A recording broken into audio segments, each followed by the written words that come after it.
আজকে আমি আপনাদের সাথে আমাদের জীবনের সঙ্গে জড়িত ৩টে বন্ধুর কথা বলতে চাইছি। এবং এই বন্ধু ৩টেই আমাদের জীবনের প্রত্যেকটা পদে জড়িত আছে। আমরা হয়তো সবাই কেউ জানি বা কেউ জানি না। কিন্তু আজকে কোন বন্ধুটাকে আমি আমার জীবনের সাথী করে নেব, কোন বন্ধুটাকে আমি আমার জীবন থেকে একটু দূরে সরিয়ে রাখবো, কোন বন্ধুটাকে আমি আমার আপন করে নেব, সেইটা কিন্তু আজকে জাজমেন্ট করতে হবে। এই ৩টে বন্ধুর মধ্যে কোন বন্ধুগুলো আপনার সত্যিই দরকার আপনার জীবনে সফলতা পাওয়ার জন্য, আপনার জীবনে নতুন কিছু স্বপ্ন ভাবার জন্য, আপনার জীবনের যেটা আপনি আশা করছেন সেগুলো সব পাওয়ার জন্য, সবকিছু। তো আজকে ভিডিওটা কাইন্ডলি শেষ পর্যন্ত থাকবেন, কারণ আজকে কিন্তু দারুণ কিছু ইনফরমেটিভ ভিডিও হতে চলেছে। তো কি বন্ধু, কে সে বন্ধু যে আমাদের জীবনটাকে নতুন করে সাজিয়ে গুছিয়ে রঙিন করে দিতে পারবে? প্রথম যে বন্ধু, আমি ৩টে বন্ধু বলেছি। আমি কিন্তু একটা একটা করে সব বন্ধুর নামগুলো আমি বলবো। প্রথম যে বন্ধু জানেন তো, আমাদের সবচেয়ে ভালো বন্ধু হচ্ছে আমাদের স্বপ্ন। স্বপ্ন, আমাদের স্বপ্নটাই হচ্ছে আমাদের চরম বন্ধু, যে আমাদের জীবনে চলার পথকে অনেকটা অনেকটা স্বচ্ছ স্বাভাবিক করে তোলে, অনেকটা আমাদের নিজের মতো করে সুন্দর করে তোলে। স্বপ্ন, এই স্বপ্নটা আপনি একটু চিন্তা ভাবনা করে দেখুন না। আপনি স্বপ্ন দেখেন বলেই কিন্তু আজকে বেঁচে আছেন। আপনি স্বপ্ন দেখেন বলেই কিন্তু প্রতিদিন লড়ার একটা মানসিকতা আপনার মনের মধ্যে জেগে ওঠে। আপনি স্বপ্ন দেখেন বলেই, আপনার স্বপ্ন আছে বলেই আপনি কিন্তু ভালো ভালো মানুষের সঙ্গে নতুন কিছু করার প্রবণতাটা আপনার মনের মধ্যে জেগে ওঠে না? ওই স্বপ্নটাই হচ্ছে আমাদের এমন একজন বন্ধু, যে বন্ধুটা আমাকে কিন্তু আমাকে চরম সাফল্যের নতুন শিখায় পৌঁছে দিতে পারবে। ওই স্বপ্ন। তাই স্বপ্নটাকে আমাকে অনেক দেখতে হবে, স্বপ্ন দেখতে হবে। আমরা না স্বপ্ন দেখাটা কি ভুলে যাই। সে কিন্তু আমাদের অন্তরেই বাস করে বন্ধুর মতো হয়, কিন্তু আমরা তাকে চিনতে পারি না, আমরা তাকে ঠিকঠাক ব্যবহার করতে পারি না।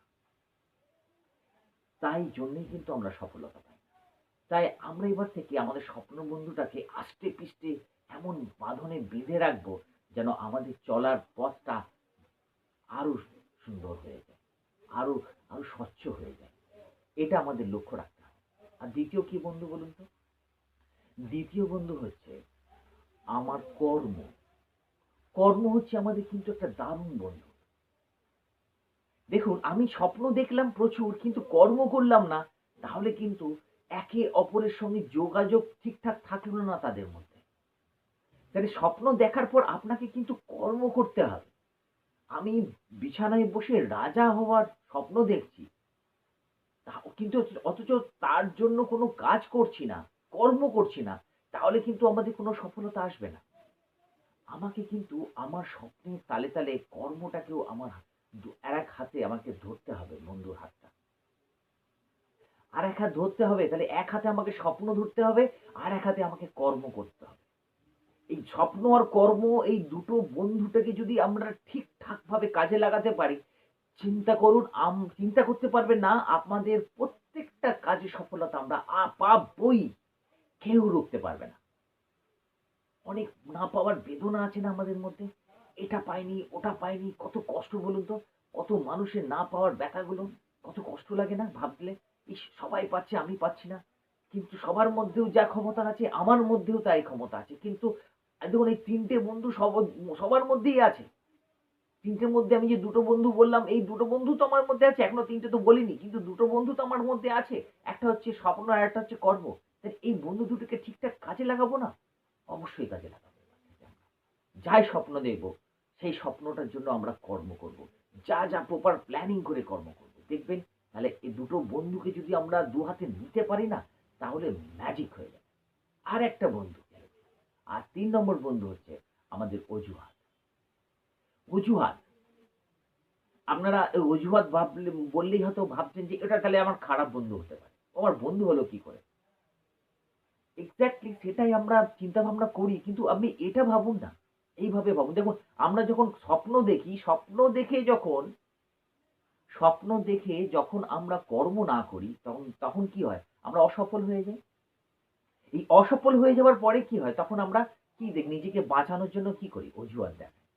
আমি ঠিক করলাম যে কালকে আমি ওই কাজটা করে আসবো, কিন্তু সকালবেলায় উঠে আর উঠতে ইচ্ছা করছে না, এটা পারলাম না, ওটা না, আজকে যাব না, কালকে যাব, ওটা করব না, ওইটা করব। আরে ওইটা করেনি বলেই তো এটা হয়নি, সেদিন তখন ওই পৌঁছে গেছিল বলে এটা করতে পারেনি। আমাদের তো অজুহাত আছেই। তো এই অজুহাতটা ওই জন্যই আমরা নেগেটিভ ভাবে ভাবি। কিন্তু আমি বলবো, আমরা যদি অজুহাতটাকে যদি আর এই কর্ম আর স্বপ্নটাকে যদি একটু ওদের বন্ধুত্বর বন্ধনটা যদি বুঝতে পারি, দেখুন ওদের দুজনের মধ্যে বন্ধুত্ব আছে বলে, আমাদের জীবনে ওই দুটো আছে বলে, তিনটে জিনিস আছে বলে কিন্তু আমরা সফলতার স্বাদটা পাই। সফলতার স্বাদটা পাই না? ওই জন্যই তো পাই। ওই জন্যই তো সফলতার স্বাদ অনেক মধুর, অত মিষ্টি, অত সুন্দর। কোনো সফল হয়ে গেলে আমাদের কত আনন্দ লাগে বলুন তো? শুধু অজুহাতটা দিই না বলে। তখনই তো লোকে বলে অজুহাতটা দেয়নি বলেই কিন্তু, মানে এখানে অজুহাত কিন্তু নিজে হেরে গিয়ে কর্ম ও স্বপ্নকে জিতিয়ে দেয়। তাই এই তিনটে বন্ধু কিন্তু আমাদের খুব জীবনের সঙ্গে জড়িয়ে আছে। তবে আমরা চেষ্টা করব যে স্বপ্নটাকে স্বপ্নটাকে আপনার একটু বেশি দেখতে। স্বপ্ন যত বেশি দেখবেন তত কিন্তু আপনার সফলতা আসবে, এবং সেই স্বপ্নের সঙ্গে সঙ্গে যত কর্ম করবেন তত বেশি সফলতা আসবে। হার মানলে হবে না। হেরে যেতে পারি আমি, কিন্তু আবার কাটতে হবে, অজুহাত দেব না। অজুহাতটা দিলেই কিন্তু আমাদের স্বপ্নটা সফল হবে না। যদি প্রথম থেকে আমরা অজুহাতটা দেখি, ধরে নিই না, তাহলেই কিন্তু ওই স্বপ্ন আর কর্মকে আমরা পাবো না। তাই এবার থেকে নো অজুহাত, ডু ইট নাও, এক্ষুনি করতে হবে, কোনো অজুহাত না। এইভাবে এগোবো আমরা লাইফটা। যদি এই ইনফরমেশন গুলো মনে হয় একটু কোথাও ছুঁয়ে যাচ্ছে, তো প্লিজ একটু সাবস্ক্রাইব করে দেবেন, একটু শেয়ার করে দেবেন। আর নতুন থাকলে সাবস্ক্রাইব করে নোটিফিকেশনটি অল করে দেবেন। তার কারণ সাবস্ক্রাইব করতে যেহেতু কোনো খরচা সাপেক্ষ নয় ব্যাপারটা, তো প্লিজ একটু সাবস্ক্রাইব করে দেবেন। ওকে, আবার আসবো নতুন কিছু নিয়ে, নতুন কিছু